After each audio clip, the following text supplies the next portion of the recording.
Hey, everybody, it's the Coco Tapes. We're back. Back again. It's back again. Yeah, back again. We're sunny Saturday. Well, here is Saturday. And I hear it's not. The 20th of April, Mm-hmm. 2024. Yeah, that's nice. Yeah. Mm-hmm. Yeah. So it's what, 2004, 2024. Oh, you're right. You're right. So what's up, Sam? What do you want to talk about today, Sammy? Well, we said we'd talk about what did we have? We had several things, right? We actually, I think we could talk about today as the day that it is. We could talk about friendships, and we could talk about what was it you wanted to talk about more? Come on, refresh my memory. No. I mean, for me, what's going on is still the topic about the programmings about people not wanting to be happy. Yeah, that was it. Yeah, Self-sabotage, right? That I meet and probably have myself, but I don't notice it. I need others to tell me. But yeah, so that's well, let's talk about that. That's a good one. I think. Go ahead. Well, I always end up talking. So now I will try to withhold for a minute. Yeah, but okay. Well, about the self-sabotage. What is it I think about that?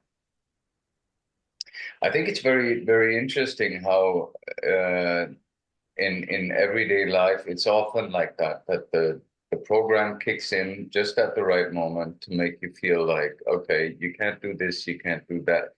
And then you have this, like, the basic year for me often when the program kicks in is that, that it's always like, as you actually pointed out when I went to work here yesterday, it's like, instead of tapping into the moment or tapping into the possibilities and the potential of the,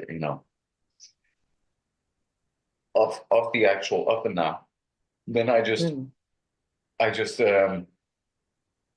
let myself, I actually allow it to let myself be drained.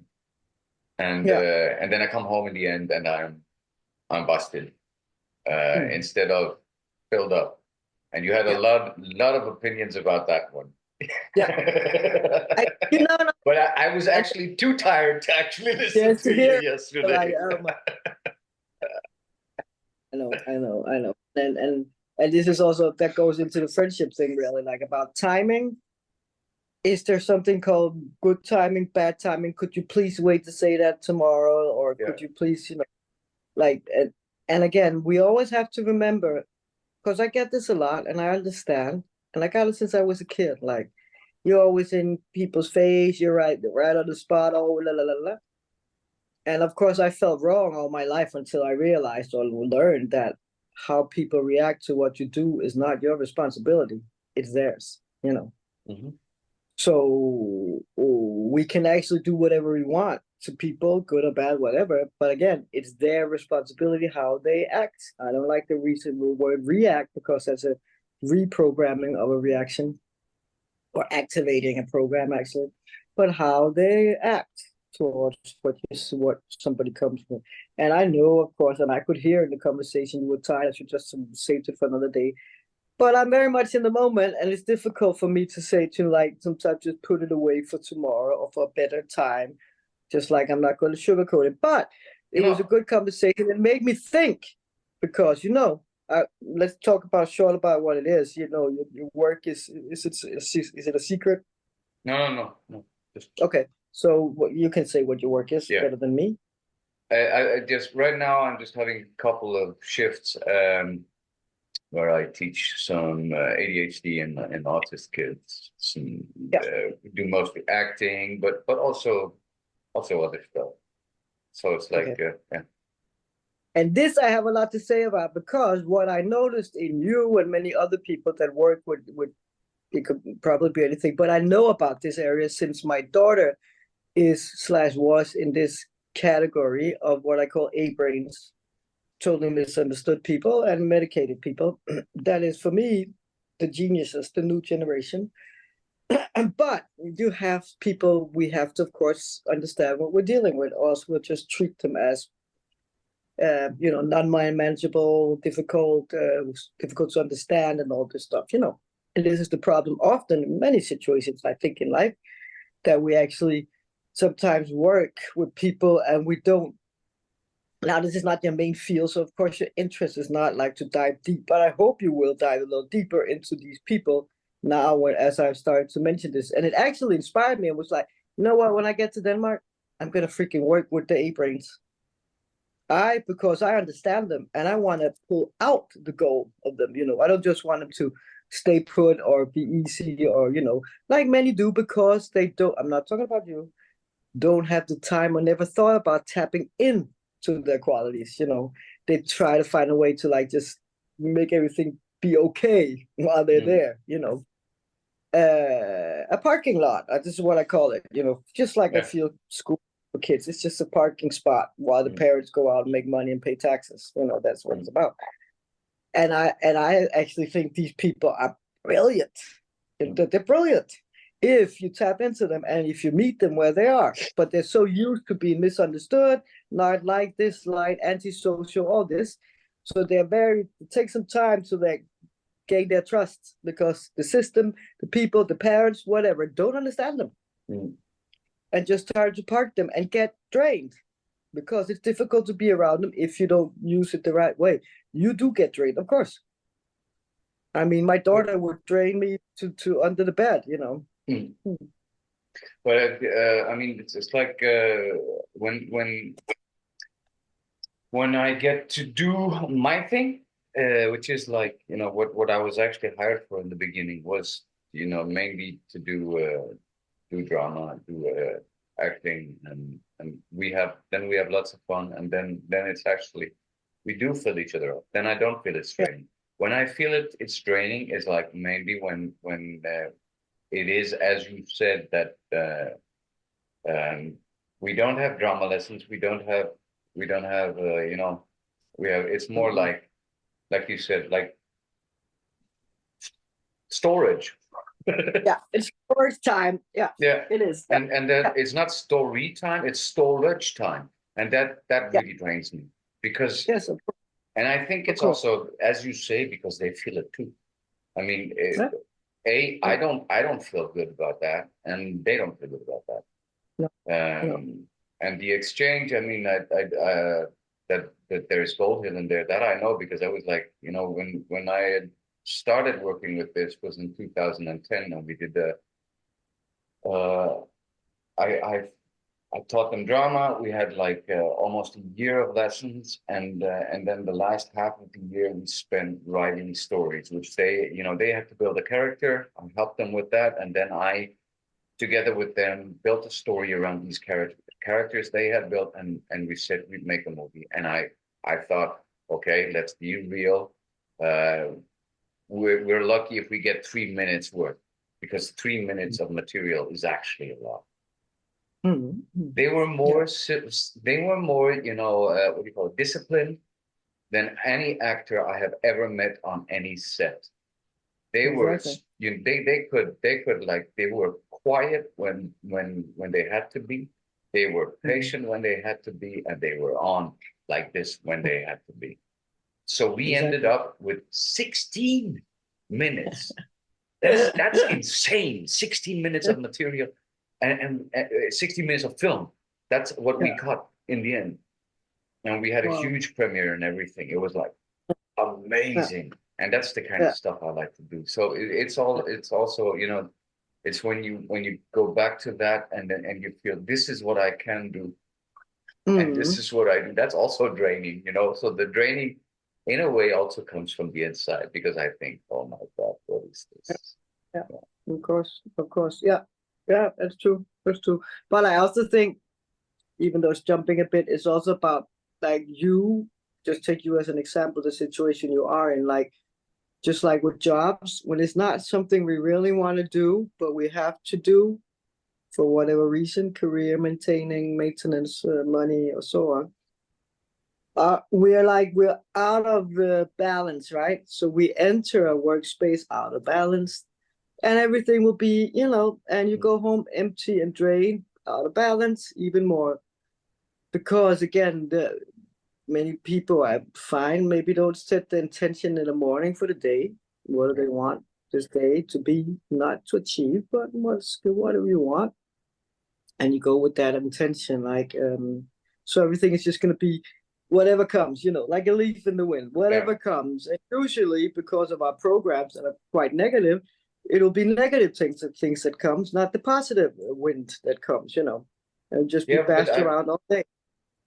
I don't know about that because actually what also was funny was that I had like it wasn't a wasted day. That I would never call it that, because what was really funny was I had one point where I was just set to asked to cook a sauce for the lunch, and I had never cooked this kind of sauce. It's like the most basic Danish version of an Indian dish, right? And I started cooking, and I was like, it was like very how do you call it? I was like really there. It was like meditative, and at the same time, and then I was, after we had eaten, I was cleaning up the place and everything, and I felt like content actually in that, which is like way back where if let's say in just after finishing acting school and stuff like that, this would have killed me. I would have been so vain and felt so low that and I was very proud of myself actually yesterday, because just had this feeling that, wow, look at you. There's nothing that there's no sting of pride, no sting of nothing, and it felt so good to be me. Mm. I felt really happy. Yeah, yeah, that's super. But I didn't mean you particular. I just meant No, in no, yeah, general. yeah, This people drift off to work or whatever, and they're not really there. Well, they will always drain, because if we're not there, we don't have any, armor on at all. yeah, So yeah, yeah. But anyways, yeah, it actually, as I said, it made me think, knowing that, because I could hear in you, of course, as you never had it close up, that there, like also when I told you how many A-brains can see the symbols, they see structures in the plant and in the sky. They see all the energy patterns before they actually see the tree that we see. And you were like, wow, what? There's so much to tap into, really, if we yeah, try to understand and unfold these people. And I got really sad again this morning, because I now have two in my family that's grown up, that now has the diagnosed ADHD, and started taking medication. And I know these people since they were small. yeah, So I know they're not sick. And for me, medication is for sick people, at least when it's from Big Pharma. yeah, And of course, now I know the typical drill. Now they feel relieved, because now they have an understanding or an excuse for why their brain is like it is. yeah. Then they get the medication, and it does help in the beginning for sure. It does help to focus, not so explosive, and all these things. And it can be fine for a period, and one of it is because he has to finish some school education. It's very difficult and fine.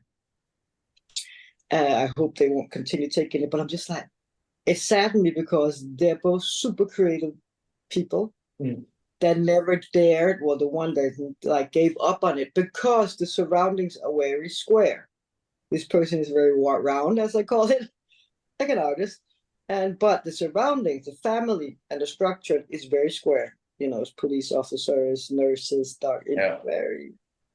So this person has, of course, never been supported or believed in maybe their qualities, and now is taking this medication, and I'm like, oh, here we go again. But I know them since childhood. Anyway, yeah.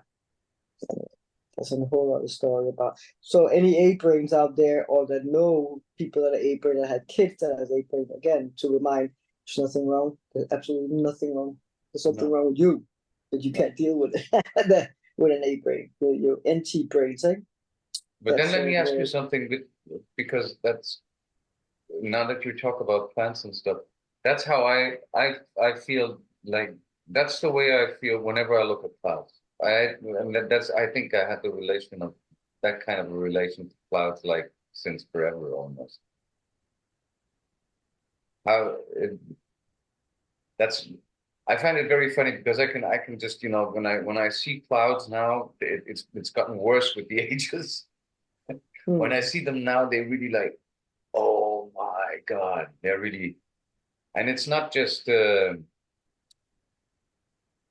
do you call it, being trippy or something. I don't know what it is. I don't know what it is. I find that it's like on, as I love this expression, it's on the tip of my brain, but I can't quite reach it. I don't know. No, no, this is what is it the active part, what it is, they say. Is we all developed in different levels in life. This generation of all these A brains, the latest one usually, the last generation is developed more than we are, which is natural evolution. Every generation is supposed to be better. Yeah. So they already activated it, and it's something in the eyes, just like we can't see very much as normal humans, really. So their brain, their activation in the eyes and in the brain is geared, wired differently, so they can actually see these things already. We can develop it. Usually, it is a consciousness thing, or activate DNA, call it whatever you want. We are cleaning ourselves more and more, so we suddenly can see more and more of these things. But if you notice an A brain, if you go to the woods with an A brain, and I will not say if it's the ADHD that has it more, the autism, or I don't know. The reason why they take so long to answer you about questions, like if you're walking a walk in the forest with an A brain and you'll be chatting, which they don't like really that much, and you talk about something, you're passing a tree, and it'll take some time before they answer you. And normally, this is, some people think they're retarded for this reason, but some of us actually Okay. stigmatized, mentally retarded. They're not. They're just seeing this tree, they're talking with the tree for a Yeah. short moment, which we should be doing, by the way, when we pass the tree. We don't. They're talking with the tree, they're analyzing, communicating, and with everything around. This is why it takes them so long to like shut it down and look at you like, what were you saying? You know, they're so conscious about everything else and all the energy, the wind. And of course, this is also why they get drained because they haven't learned and they're not acknowledged for this. Mm. It's not, nobody says it's okay you're tired now after a day in the woods because I know you've been talking to everything. Yeah. I haven't because I'm blocked. Well, Yeah. I'm not, but so Yeah. you get drained because you're also forced to be social in the normal social stereotype, which they Mm. don't dig, which is stupid too, by the way, because it's irrelevant really to talk about the weather or the, whatever you can actually see. So this is the point. So they're so misunderstood, and I think it's really sad actually that they and so many also they commit suicide and stuff like that because they just don't have the support or understanding. And this is why it takes them so long to answer. And imagine how many kids out there are stigmatized as yeah, retarded, Yeah. autism, semi-retarded, or autism or Asperger and whatever, Yeah. low mental activity. No, they don't. They just this is also like we as we all know that language was just created to for lies Yeah. because To it's all about cast energy. spells. Yeah. Yeah, and this is like why we all know when we're connected to somebody close, we don't need to talk very much. We understand because we're reading each other's energy. Okay, Yeah. The language is so actually to keep us apart, right? yeah, yeah, Because that's the because total. in truth, the real exchange is like, yeah. Yeah. Okay. It's to disconnect. Okay, Yeah. so this is also why you see that many kids with this A brain that get the diagnosis either in childhood or later, they don't speak. and you see this as a disability. Yeah. They don't, or they have limited, or they don't can't. Their words come out funny. Okay, so it's mental. You're retarded. No, your soul is actually protecting you to avoid to learn this lying language. See, and it starts already there. Oh no, there's something wrong with my child's not speaking. Oh, all this, and this kid is just from beginning feels wrong because, especially if they have parents that drag them to the doctor, therapist, and so on. They get the diagnosis. Blah blah blah. It's terrible. Yeah. And as we know, most of the geniuses we know, they didn't speak either until they were what, 3, 4, 5, maybe 6, 7 years old. How come? Because they were still in the energy reading, and didn't want to, or couldn't, or didn't want to mess it up. Many autistic kids don't speak, and if they do, they sing, which is a natural way also to go over the light language, but also to stimulate the vagus nerves so they can actually handle being here. So it's super interesting, really. So yeah, maybe I'll have to go back to Denmark and start working with April and try to pull out the good things instead of stigmatizing them and lowering them. That sounds like a good idea. Yeah, super interesting. I think it's super interesting because it's the future. It's the future brain. Yeah. Wow. Yeah. Okay. That was enough of that. Yeah. Do you want to keep it there? Should we make it a? Yeah. Let's. That's it. Yeah, that's it. Is it? That's it. That's that. We wanted to talk about friendships. We'll do that another one. Yeah, we take a new one about that. What about friendship? What is friendship actually? Yeah, that's a good one. Next time. Yeah. Okay. See you on the next one. Ciao, ciao. Subscribe, question, share. Exactly. Like. Just write what the F, whatever. Keep it going. Do your own research. Yeah. True. See ya. Doodle-oot. Doodle-oot.